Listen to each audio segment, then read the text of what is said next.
মানসিকভাবে শক্তিশালী মেয়েগুলো অন্য 10টা মেয়ে থেকে আলাদা হয়।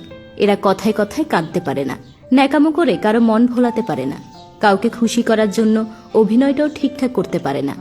এই মেয়েরা কষ্টগুলো বুকের ভেতর জমা করে রাখে, সবার থেকে লুকিয়ে রাখে কষ্টগুলো।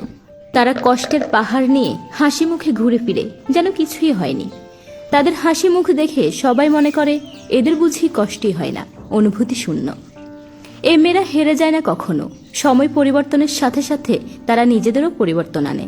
যে কোনো পরিস্থিতিতে তারা উঠে দাঁড়ায়। জীবনে যে কোনো বাধাই আসুক না কেন, যত ঝড় উঠুক না কেন, তারা কারো উপর নির্ভরশীল হয় না, নিজেরাই যুদ্ধে নেমে পড়ে। জয়ী না হওয়া পর্যন্ত যুদ্ধ করতে থাকে। কষ্টগুলো হাসি মুখে সহ্য করে যায় দিনের পর দিন। যখন কাউকে ভালোবাসে, নিজের সবটুকু দিয়ে তাদের ভালোবাসে, তাদের জন্য অসম্ভবকেও সম্ভব করে। সংসারের কোনো বাধাই তাদের পায়ে বেরি পড়াতে পারে না। এরা দুর্বলকে সাহস যোগায় সামনে এগিয়ে যাওয়ার। এরা অহংকারী হয় না, কিন্তু নিজের উপর বিশ্বাস থাকে অটুট। কিন্তু ওদেরও কষ্ট হয়, প্রচণ্ড তীব্র কষ্ট।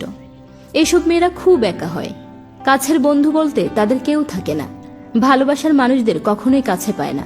বেশিরভাগ মানুষই তাদের ভুল বোঝে, সময়ের প্রয়োজনে ব্যবহার করে, আর এই বলে